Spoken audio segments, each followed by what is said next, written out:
Olá a todas, olá a todos. É um prazer imenso estar aqui novamente em mais uma live do Danilo Bifone. Todas as quintas-feiras eu recebo figuras relevantes da cidade de São Paulo, pontos do nosso cotidiano. O meu convidado de hoje é o Fernando Caffarello, especialista em saúde mental e atenção psicossocial, com curso de extensão em Direito da Criança pela Universidade de Harvard. Ele também é membro do Núcleo da Criança e do Adolescente no Conselho Regional de Psicologia do Estado de São Paulo e coordena um serviço de atenção a crianças e adolescentes vítimas de violência doméstica, suas famílias e autores dessa violência. Fernando, seja muito bem-vindo, é um prazer imenso estar aqui com você para discutir um assunto tão polêmico em certo ponto, mas que também vai trazer muita informação necessária para os pais que estão aí em casa. Danilo, eu que agradeço o convite, um prazer enorme, sobretudo por trazer luz a esse tema que de fato é bastante polêmico e tão importante, né? Ainda mais em um período pandêmico. Então são muitas questões que a gente vai ter a oportunidade de tratar ao longo desse encontro. Então, já de pronto, agradeço essa oportunidade. Tá ótimo, Fernando. Fernando, eu gostaria de até lembrar que essa semana, na terça-feira, acabou, então, de certa forma, um pouco ofuscado por questão da pandemia, mas nós tivemos a Operação Toca da Onça, que juntou o Ministério Público Federal, a Polícia Federal e também a Interpol, e lograram êxito em prender um sujeito que praticou diversas vezes estupro com duas crianças de 3 e 5 anos. E ele usou esse material, ele filmou essa violência sexual e usou isso para divulgar na internet, na Deep Web, que a gente já vai falar daqui a pouquinho sobre essa rede que facilita a execução desse tipo de crime, onde os criminosos se reúnem. Como é a questão psicológica de um sujeito que aparentemente é normal perante a sociedade, é um pai de família. Nesse caso, o rapaz não era um rapaz de 40 anos, não tinha filhos, mas abusou, então, das crianças, filhas de uma parente. Como é um sujeito desse manter esse anonimato e, a partir do momento que ele é descoberto, para a própria família entender como ocorre isso, Fernando? Danilo, quando a gente vai pensar a respeito dos autores de violência, em especial a violência sexual, a gente está tangenciando temas bastante complexos e que são importantes a gente, inclusive, diferenciar. Comumente, a mídia, de modo geral, ela vai dar um nome para esse sujeito, né? Então, geralmente, nas notícias, tem lá pedófilo, abusa de criança, né? Coisas nesse sentido. Mas é importante a gente distinguir que a pedofilia, ela diz respeito a um transtorno mental, é uma patologia. E então, portanto, não necessariamente a pessoa que é acometida por esse transtorno vai cometer o abuso sexual, que aí sim é um crime. Então, esse acompanhamento psiquiátrico, psicológico, ele é de fundamental importância para que esse sujeito ele consiga ter o controle desse desejo, desses impulsos, e não cometa o abuso sexual, uma vez que a literatura especializada da saúde mental, ela vai trazer que o abuso sexual traz uma série de impactos à saúde mental da vítima, né? Seja no desenvolvimento global, seja nas relações, né, afetivas, uma dificuldade em se vincular posterior a isso, né? Tentativas de suicídio, ideação suicida, são inúmeros os comportamentos das vítimas. A gente pode aprofundar isso um pouquinho mais à frente. Então, essa distinção é importante porque quando a gente vai olhar para os dados, por exemplo, do Disque 100, que vai computar essas notificações de violações de direitos, a gente percebe que a maior parte desses autores de violência, ele está fora desse perfil que a psiquiatria atribui ao pedófilo. Porque o pedófilo, ele tem algumas características bastante marcantes, né? No sentido de o interesse sexual ele é direcionado a uma criança, a um adolescente de uma faixa etária bastante específica, com características e atributos físicos bastante específicos, né? De modo geral, eles possuem uma estrutura psicológica bastante imatura, então se relacionar com um adulto lhes é aversivo e eles vão buscar esse refúgio em uma criança.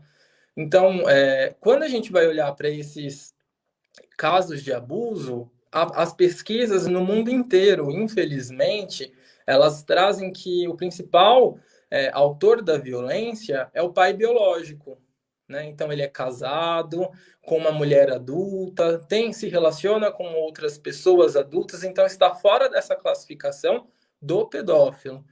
Então, a literatura ela vai trazer alguns nomes outros, né? O autor de violência, agressor sexual, para fazer essa distinção da pedofilia, que isso é importante no sentido até de reforçar, né, essa perspectiva do tratamento que é distinto, né? Agora, os agressores sexuais, os autores de violência, quando a gente vai resgatar a biografia dele, a gente percebe que a grande maioria passaram também por situações de abuso sexual na infância. Muitos deles nem sequer se deram conta disso. Então, no momento da entrevista, onde a gente vai começar a questionar a respeito da sexualidade, né, da vida sexual dele, é muito frequente quando a gente pergunta quando você iniciou a vida sexual e vem relatos de eu tinha uns 15 anos, foi com uma mulher muito mais velha, trazendo uma perspectiva, inclusive, bastante positiva, porque a nossa sociedade, de modo geral, ela naturaliza alguns comportamentos, né? Inclusive abuso sexual. Então, se uma mulher abusa sexualmente de um adolescente, ainda hoje esse comportamento pode ser visto como está ensinando o adolescente, olha só, o pegador está com uma mulher mais velha, né? Então tem se cria um fetiche em cima disso, né? Então, de modo geral, assim, para fechar essa fala, tanto o pedófilo quanto o autor da violência sexual, eles vão passar por instâncias distintas. Quando a gente fala de um autor da violência que cometeu o abuso, diferente do pedófilo, o pedófilo ele vai ter aquele desejo por uma criança ou por um adolescente, mas pode ser que ele nunca venha a cometer o crime, que é o abuso. O autor da violência, ele vai ter cometido esse abuso, mas também vai ser importante que a gente olhe para esse fenômeno de acordo com as diferentes esferas que lhe atravessam, né? Então, tem uma instância que é a judicial, que é a instância da responsabilização, que, sem dúvida, ela é de fundamental importância, mas também tem outras instâncias ali que são fundamentais para que esse ciclo de violência ele seja rompido. Uma delas é a instância da saúde e saúde mental, nessa perspectiva de, através do atendimento especializado, a gente conseguir mapear esses comportamentos e criar junto com ele mecanismos que o impeça de retomar essas posturas, um acompanhamento, inclusive, de serviços da assistência social, por exemplo, numa perspectiva de que ele compreenda, inclusive, os impactos desse comportamento às vítimas, enfim, uma oportunidade da gente conseguir desconstruir algumas questões e criar mecanismos para que ele consiga administrar esses impulsos, de modo a favorecer que a violação não aconteça mais. Tá ótimo, Fernando. Partindo disso que você acabou de falar, Fernando, a gente tem o estupro. Ele surgiu, é um dos crimes mais antigos da humanidade. É uma forma de violência cruel, vil e nefasta. E ao longo da história, a legislação veio se modificando para proteger cada vez mais as vítimas, porque o direito, ele não é estático, ele é dinâmico. Então você tem coisas que no passado não eram consideradas estupros, como por exemplo, coito anal, sexo oral, não eram crimes de estupro, entravam numa outra categoria, e hoje com o crescimento dos direitos e garantias individuais, você conseguiu, então, segmentar isso no âmbito do estupro. No mesmo sentido, Fernando, a gente tem evolução dos meios tecnológicos. E você tem, então, o surgimento da internet. A internet, ela tem uma camada mais profunda, que é a Deep Web, que é uma camada onde figura tudo de pior que possa existir no mundo, onde existe tráfico de armas, tráfico de drogas, tráfico de órgãos, e lá que os estupradores encontram o seu abrigo em fóruns em que eles trocam informações, trocam fotografias, trocam... o sujeito que apresenta mais fotografias é premiado, recebe ali o reconhecimento entre os seus pares, e isso fez, então, com que muitos pais de família tivessem aguçada a sua curiosidade e quisessem entrar nesse meio. Você acha que, eventualmente, esse tipo de ambiente fez com que aumentasse o número de crimes de natureza sexual? Danilo, é difícil responder, porém, eu acredito que eles, de modo geral, eles encontraram um espaço para dar vazão a algo ali que já existia, e aí quando você encontra pares, você consegue alimentar algo que, de modo geral, fica numa instância muito, muito secreta, né? Diferente de outras modalidades de violência, por exemplo, a violência física, que também é muito naturalizada, ela acontece no shopping, na fila do mercado, né? A criança faz birra, os pais adotam ali uma intervenção punitiva como um método educativo. A violência sexual, ela já vai acontecer em um âmbito outro, né? E por isso que ela, inclusive, é muito mais difícil de se identificar. Ao ponto em quando você olha os dados, né, nacionais de notificações de violações de direitos, a violência sexual, ela, embora seja um número gigantesco, a gente sabe que existe uma subnotificação gigantesca, né? Quando a gente olha para esses números de notificações de abuso sexual, a maior parte delas vai mostrar adolescentes, né? Principalmente ali na faixa etária entre os 10 e 13 anos.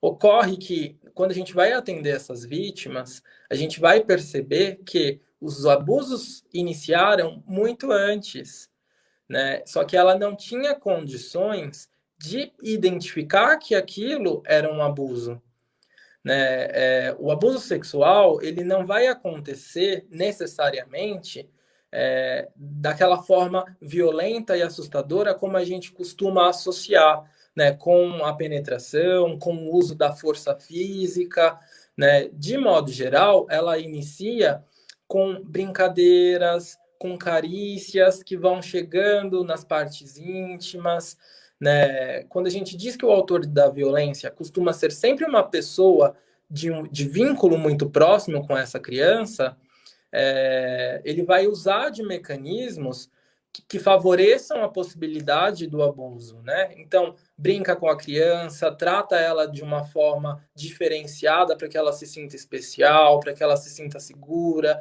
De modo geral, são muito sedutores no seu comportamento, então estão acima de qualquer suspeita, é aquela pessoa que ninguém imagina que comete um abuso, né?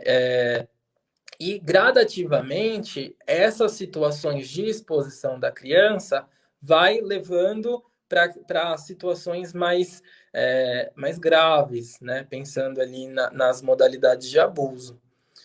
Então, sorrateiramente, eles vão conseguindo, né, dar vazão a esse desejo, tem o prazer com essa situação e, de fato, assim, com certeza, se eu tenho um grupo com outras pessoas que também adotam esse mesmo comportamento, no qual, de modo geral, eu guardo algo muito para mim, porque eu também tenho medo da represália.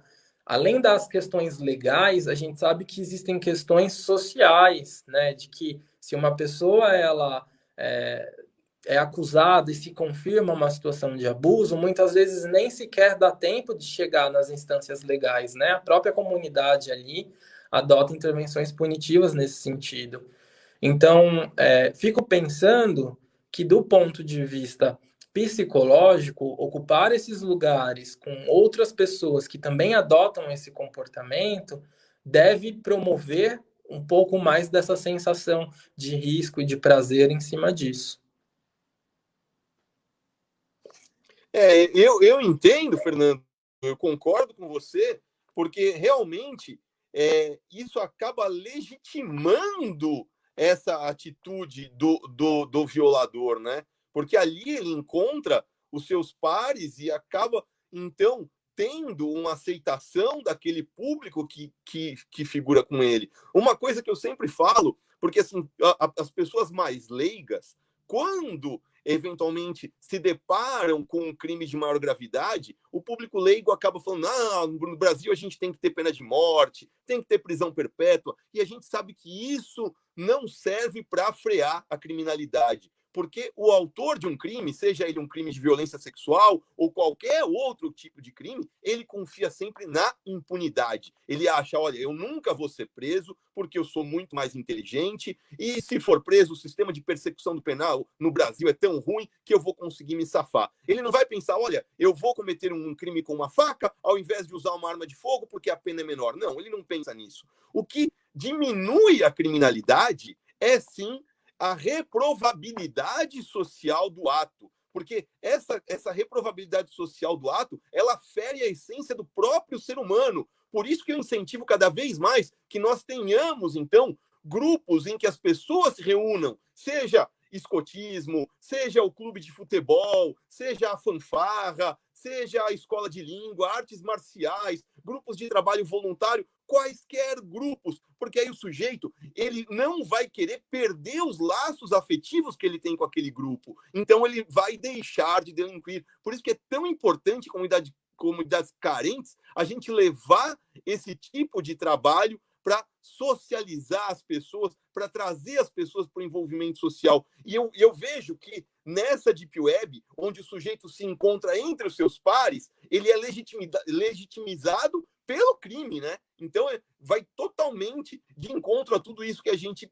tenta fazer para refrear a criminalidade. Mas eu não quero me estender, porque o entrevistado de hoje é você, não sou eu. Me desculpa. Você falou, então, sobre a questão do Disque 100. Você acabou citando. Você poderia falar um pouquinho sobre o que é o Disque 100 e como as vítimas podem ligar para o Disque 100 e obter, então, uma ajuda do Estado às vítimas de crimes sexuais? Claro. O Disque 100 é o Disque Direitos Humanos, no qual, fazendo a ligação, número 100, existe a oportunidade de se notificar uma situação de violações de direitos, né? Inclusive a violação de direitos contra a criança e adolescente. Aqui eu gosto sempre de fazer uma ressalva, aliás, um destaque, no sentido de que o Estatuto da Criança e do Adolescente, ele vai lá especificar que os casos de suspeita ou confirmação devem ser notificados, né, ao Conselho Tutelar, ao Disque 100, aos órgãos oficiais. De modo geral, as pessoas costumam ter muito dedos na hora de fazer a notificação. Existe um receio no sentido de, e se não estiver acontecendo, eu prejudico essa família, né? E a nossa orientação sempre é, e se estiver acontecendo? De modo geral, principalmente as unidades escolares são os nossos grandes apoiadores na garantia dos direitos das crianças, dado que muitas delas passam mais tempo na unidade escolar do que nas suas casas, né? Então, esse olhar atento e sensibilizado dos profissionais que lá estão é de fundamental importância para que a gente consiga identificar situações de violência de forma, inclusive, prematura e acionar esses serviços do sistema de garantia de direitos. Não é uma punição para a família. A notificação no conselho tutelar, geralmente, aí é um outro órgão de bastante confusão, né, pelas pessoas. Costumam associar o conselho tutelar a um órgão punitivo, costumam associar o conselho tutelar àquele serviço que vai tirar a criança da sua casa e levar para um acolhimento institucional. E não, né? O acolhimento institucional é sempre a última instância das intervenções. E o conselho tutelar é um espaço de garantia dos direitos. Então, fazer a notificação é oportunizar essa família a receber um cuidado e atenção especializada. E se, porventura, né, a partir da avaliação psicossocial não for identificada uma situação de violência, o caso é encerrado e bola para frente. Mas é duro quando existe de fato uma situação de violência e a intervenção acontece tardia, já, né, quando a situação está mais grave, enfim, já se perdeu a situação, né? Unidades escolares, quando a gente vai fazer ações preventivas nesses espaços, a gente percebe situações em que geralmente a criança ou adolescente ela vai contar que sofreu um abuso sexual para uma pessoa que ela confia. Essa pessoa pode ser a mãe, pode ser o pai, pode ser um amigo da escola, ou pode ser o professor. E aí, ouvir esse relato, de fato, é difícil, né? Mas ter um conhecimento técnico para lidar com isso é de fundamental importância, porque a reação dessa pessoa para quem ela contou vai ser de fundamental importância para que esse ciclo seja rompido ou não. Porque se eu levo essa fala dela para um descrédito, pode ser que ela se retrate no sentido de realmente não foi isso, ou eu não quero prejudicar essa pessoa, porque quem costuma abusar é uma pessoa que lhe é querida, ela possui um vínculo, e aí a gente não sabe quando ela vai se sentir fortalecida suficiente para fazer uma nova denúncia. Outro cenário é a criança relata uma situação de abuso e a direção escolar chama a mãe na escola. Quem garante que essa mãe não tem ciência dos abusos? Então, às vezes se perde, a família some do município e aí não tem muito o que fazer até, né, frente a esse cenário. Então, esse olhar sensível e ter ciência do papel do Disque 100, do Conselho Tutelar, é de fundamental importância, porque só a partir da notificação que os serviços especializados têm a oportunidade de acessar esse núcleo familiar e realizar um trabalho de intervenção, de prevenção, enfim, o que for necessário.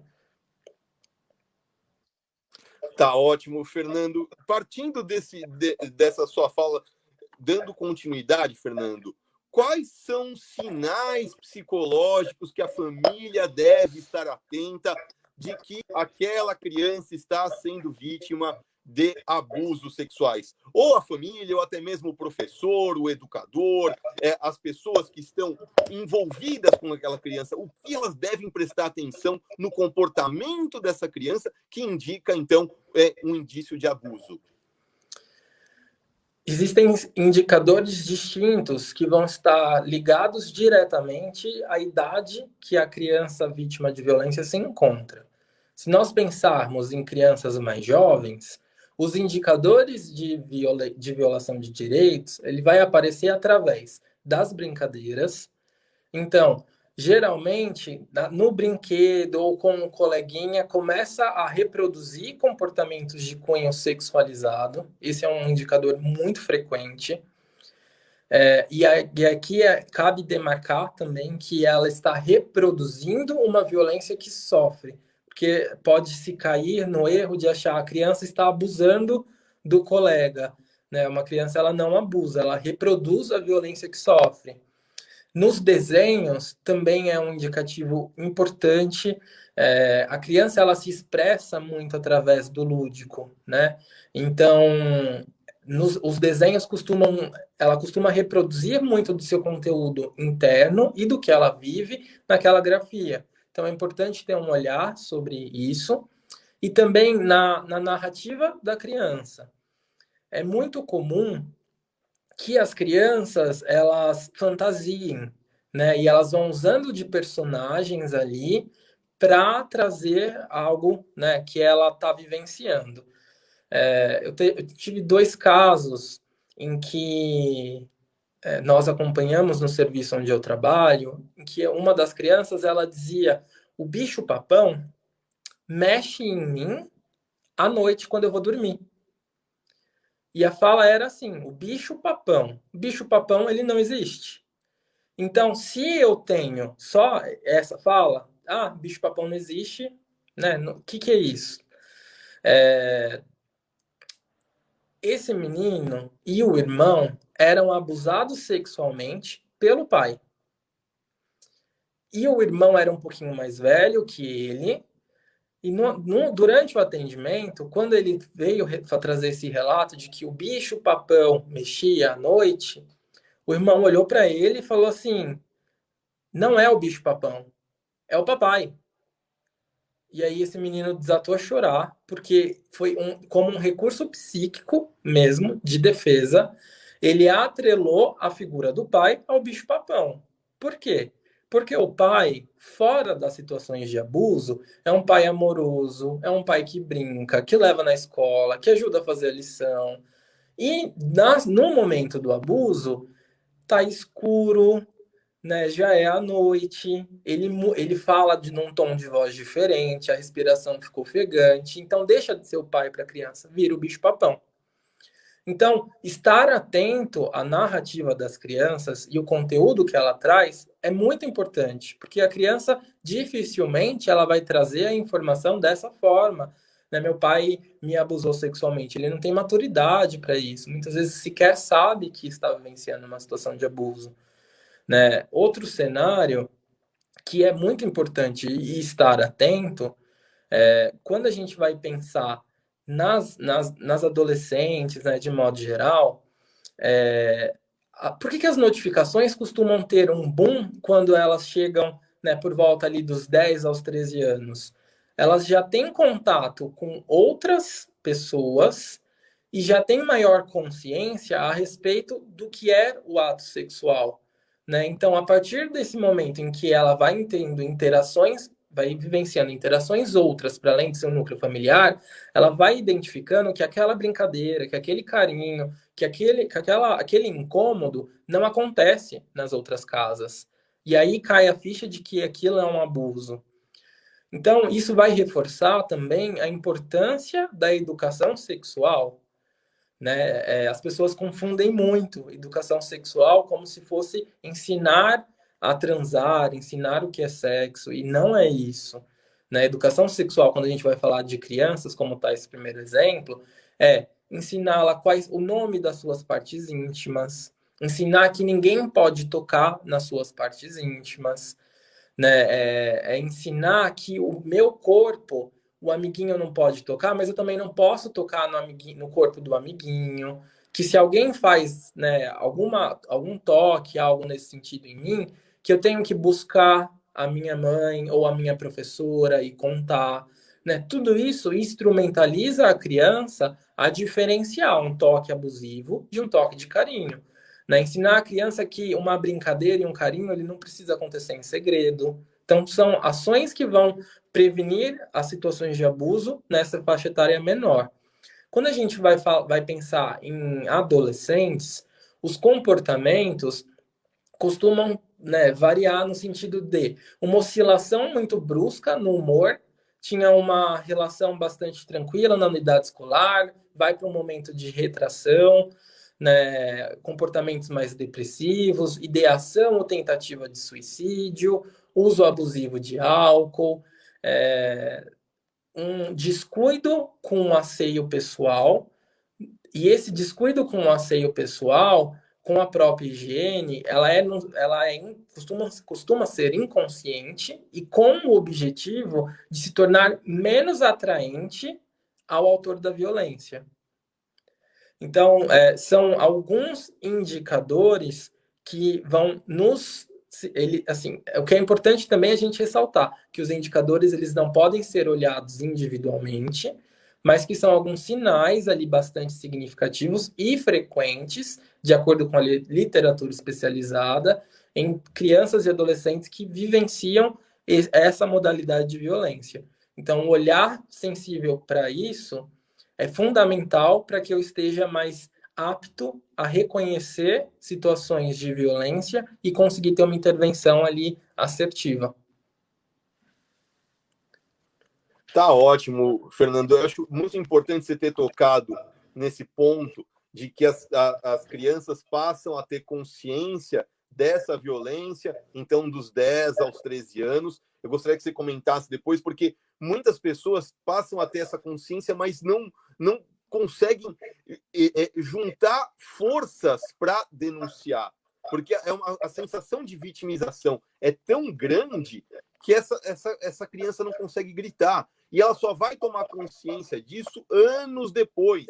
Por sorte, nós tivemos uma mudança recente na nossa legislação, que é a Lei 12.650 de 2012, também conhecida como Lei Joana Maranhão, que foi aquela atleta que, na época de 2008, gerou a CPI, então, dos crimes da pedofilia, dos crimes sexuais, porque ela era violentada pelo seu treinador esportivo.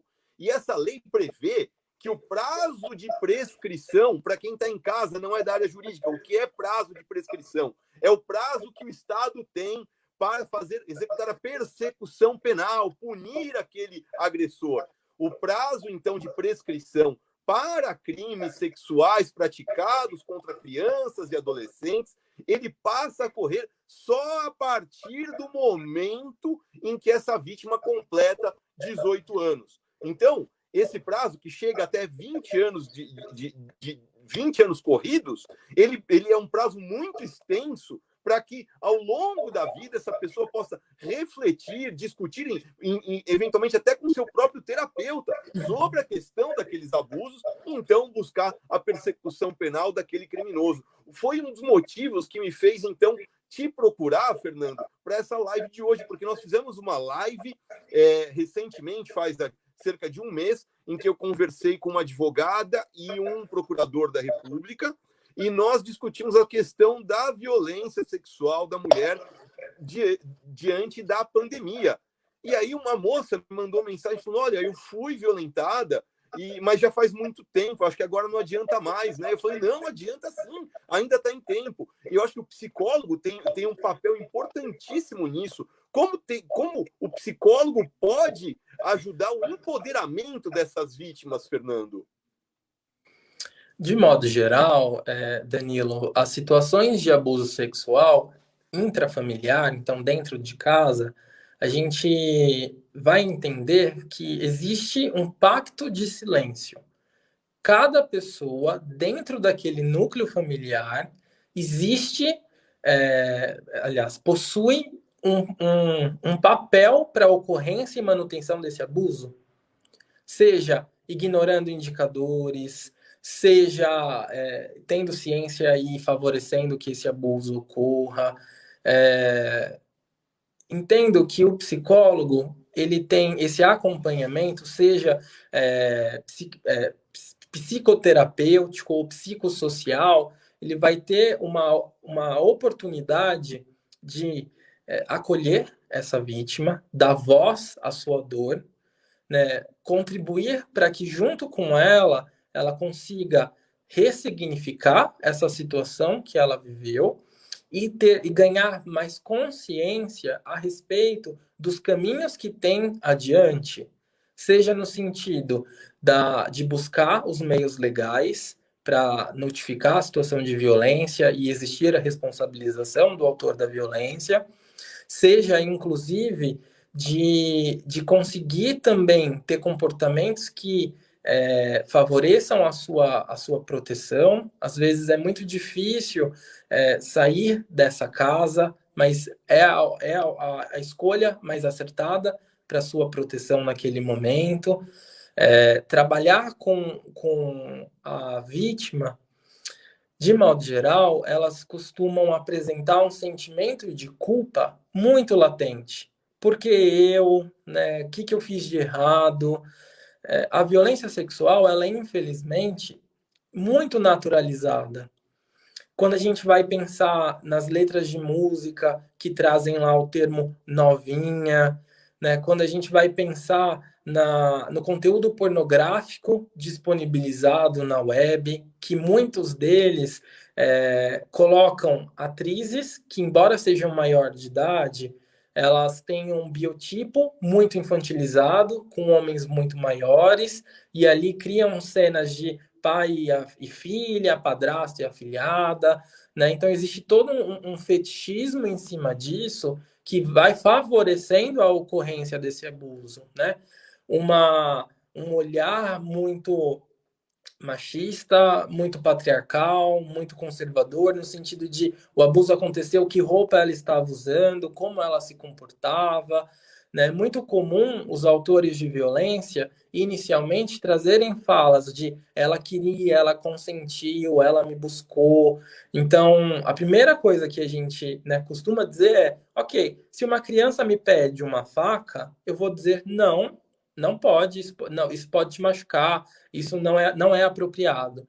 E aí uma criança entre aspas, me pede sexo e tudo bem, né? Então, desmistificar esse sentimento de culpa e auxiliá-la nesse processo, esse cuidado em saúde mental, sem dúvida, primordial para que a gente consiga, inclusive, evitar, né, desdobramentos outros, como a ideação suicida, o transtorno de estresse pós-traumático, né, existem também vítimas de violência sexual que algumas elas implodem, então fica com tudo isso preso dentro de si e começam a apresentar comportamentos mais retraídos, mais depressivos, e tem outras que vão para um extremo da explosão, e aí começam a adotar comportamentos de risco, ficam extremamente sexualizadas, e isso também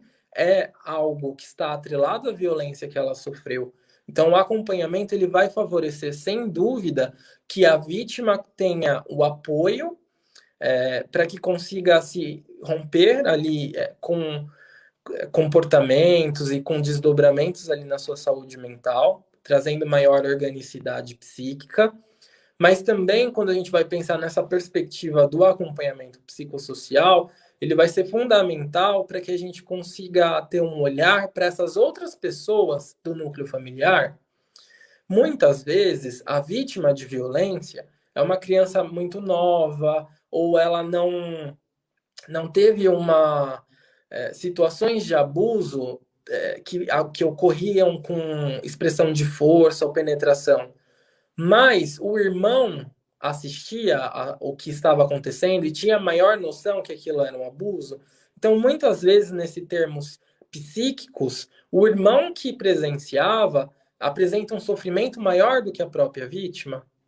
Então, ter um olhar para essa família como um todo é de suma importância. Essa mãe, quando o abusador é o homem, é o companheiro, é o pai, né? Como que ela reage frente a isso? Se ela consegue ter uma postura protetiva com essa criança de imediato, no sentido de garantir que os abusos não ocorram mais, ainda assim, como é para ela lidar com o fato de que o homem que escolheu para ter esses filhos, para dividir uma vida, cometia uma violência tamanha com as crianças, né? Ou se ela não conseguiu ter uma ação protetiva com essas crianças, o que significa isso? Que peso é esse? Que dor é essa? E como que a gente vai construir, junto com ela, a ampliação dessa capacidade protetiva? e com o autor da violência também, por sua vez, né? Qual é a sua história de vida? O que aconteceu para ele cometer esses atos? Ele tem consciência dos desdobramentos disso para a saúde e para o desenvolvimento dessa criança? E como que a gente consegue, junto com ele, construir ferramentas para que ele controle esses impulsos, de modo a que nem essa e nenhuma outra criança sofra uma situação de violência? Porque se ele não estiver no acompanhamento, pode ser que ele deixe esse núcleo familiar, mas isso não significa que ele não vai ter acesso a outras crianças e adolescentes. Quando a gente pensa também no abuso sexual, existem modalidades que implica o contato físico e modalidades que não implicam contato físico. Então, a exposição da criança a conteúdo pornográfico é uma situação de violência sexual, porque você está trazendo para o universo dela uma sexualidade da qual ela não está pronta. O voyeurismo, espiar a criança, né, nua, geralmente no momento do banho, também é uma violência sexual. E são modalidades de violência da quais não vai constar no exame de corpo de delito. Então, como que eu consigo, não necessariamente o autor da violência, ele tem um elemento ali que garanta a possibilidade da responsabilização, de que ele vá preso, né? E é muito comum que esses homens que adotam essas modalidades de abuso sexual sem contato físico, de nos primeiros atendimentos já pontuarem, ela fez o exame e não deu nada. E aí é o momento da gente dizer, peraí, então existem modalidades que têm o contato físico e é abuso, e tem modalidades de violência que não têm contato físico e ainda assim são, né, passíveis de prejuízos ao desenvolvimento dessa criança, desse adolescente. Então, o profissional da... Eu acho que nessa mesma seara, Fernando, a gente tem uma legislação bastante nova, que é a Lei 13.718 de 2018, que ela prevê a importunação sexual praticando atos contra alguém sem a sua anuência, com o objetivo de satisfazer a própria lascívia, mas de longe, que é o caso, o que ensejou essa lei foi o caso daquele sujeito que entrava no ônibus, se masturbava e ejaculava nas vítimas. E ele não se enquadrava em nenhum outro tipo penal. Imagina, muito importante essa informação, inclusive. Perfeito, Danilo. Então, o profissional da psicologia, ele tem um papel ali muito importante em todas essas instâncias, né? Olhar para essa família como um todo é de fundamental importância para que a gente consiga mapear dentro de cada sujeito dessa composição familiar quais são os pontos que requerem cuidado e quais são os pontos que requerem orientação, né, para que a gente consiga contribuir dentro disso que é o nosso papel enquanto profissional da saúde ou da assistência social, que são os lugares que eu atuo, de modo a garantir ali esses direitos e que esse ciclo de violência seja rompido. Tá ótimo, Fernando. Excelente assunto de hoje. Eu acho que isso vai render mais uma live aí nos próximos meses, porque tem muita coisa para a gente discutir e, infelizmente, a gente não tem tempo para isso tudo e a gente já tem que passar para as perguntas. Tem muita gente em casa enviando pergunta. Se você chegou agora, perdeu o começo da live, não tem problema. Basta procurar a reprise no YouTube, vai estar disponível no canal Danilo Bifone. Basta se inscrever no canal e ativar o sininho. Lá vocês vão poder acompanhar essa live na íntegra com o Fernando Caffarello, que é um assunto extremamente pesado, mas importantíssimo para todas as famílias. A primeira pergunta, Fernando, ela vem da Rosemilda Gomes. A Rosemilda Gomes pergunta: Fernando, como podemos perceber os sinais de abuso nas crianças e adolescentes portadoras de deficiência? É muito importante essa questão, até porque crianças vítimas de violência, aliás, crianças com deficiência, elas são mais suscetíveis à violência sexual uma vez que existe ali uma maior dificuldade em ter essa expressão, né? Quais são os indicadores para esse olhar, né, na criança que possui algum tipo de deficiência? As brincadeiras, elas vão ocorrer, elas vão ser tudo que é lúdico, o desenho, a forma de brincar, como ela reage frente a uma pessoa adulta, seja do sexo masculino ou do feminino, seja na hora do banho, né, na hora de momentos nesse sentido, no dia a dia, quando você percebe uma mudança nesse comportamento, naquele repertório comportamental, sinalizando dois cenários de modo geral, né? Seja o receio, a figura da pessoa adulta, ou de alguém com uma característica específica. Então, por exemplo, geralmente, se o abusador é um homem, esse receio de outros homens nessa lida que não existia antes e passa a existir é um sinal importante. E a outra instância com bastante frequência é a reprodução do comportamento sexualizado. Então, isso são sinais bastante importantes para se estar atento. Tá ótimo, Fernando. Muito obrigado. Vamos para mais uma pergunta. Pergunta do Lucas de Sá. O Lucas de Sá pergunta como está a questão da violência sexual contra crianças e adolescentes em meio à pandemia. Há um aumento no número de denúncias? Olha, Danilo, esse é um cenário que muito nos preocupa, porque o isolamento, na medida em que a gente adota o isolamento como uma forma de proteger as crianças, né? A gente sabe que para a parcela dela, esse estar em casa é justamente um contexto de desproteção, né? Porque implica em estar com uma convivência ampliada com os autores de violência.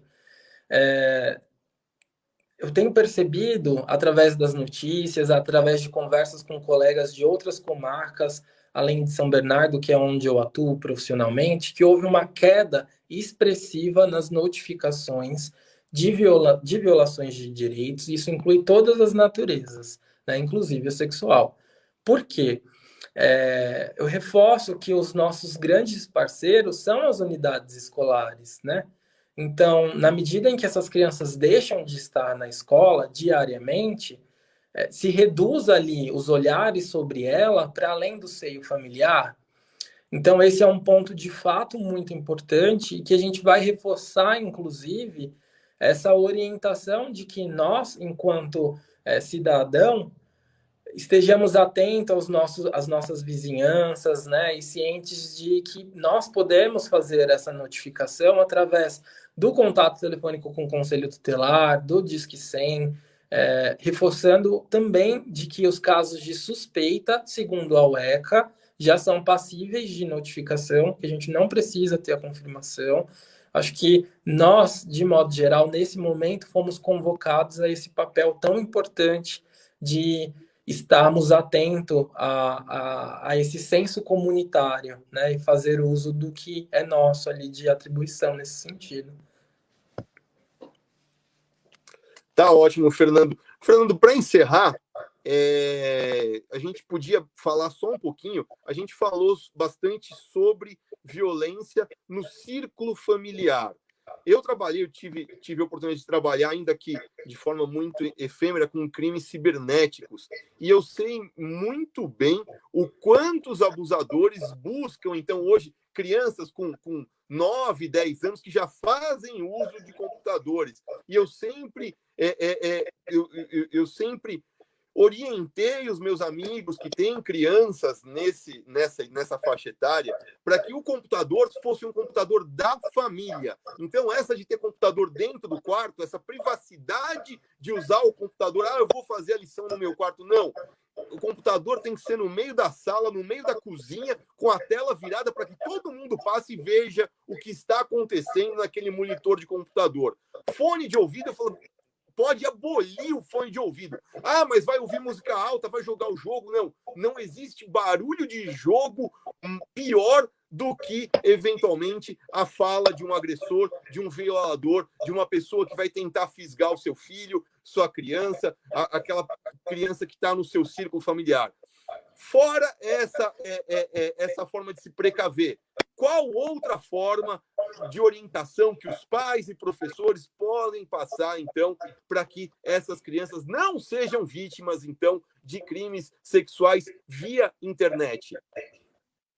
Danilo, o que eu entendo como fundamental para a gente, enquanto família, enquanto profissionais, né, pensando ali nas escolas, garantir a proteção das crianças e adolescentes, me vem à cabeça dois fatores, né? O primeiro é a orientação. Então, o quanto antes, né, a gente conseguir adotar intervenções educativas nessa perspectiva da educação sexual. Então, inclusive nós, enquanto adultos, muitas vezes não nos educamos nesse sentido, né? Mas pesquisar a respeito, adotar na sua relação com seu filho um canal aberto de diálogo, vai favorecer que eu consiga, junto com ele, né, trazer as orientações para que ele consiga identificar situações de risco. Nós não temos um controle absoluto pelas crianças e adolescentes, né? Nós sabemos também que os autores de violência, ele pode ser o padre da igreja, pode ser o professor na escola, pode ser o psicólogo no atendimento. Então é fundamental que a criança ela consiga reconhecer esses sinais que acendam ali um alarme de, opa, esse toque está errado, essa brincadeira está me incomodando. Então, ter esse senso, ele só ocorre através da orientação. Esse é o primeiro ponto. E o segundo é um canal de diálogo aberto, com muito afeto, para que essa criança se sinta segura para recorrer a essas figuras, né? Seja o pai, a mãe, a avó, o tio, o professor.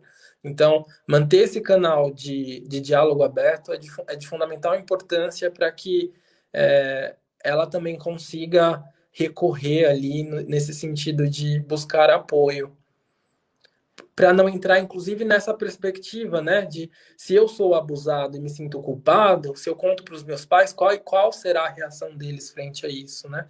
Então, o vínculo é de fundamental importância. Tá ótimo, muito obrigado, Fernando.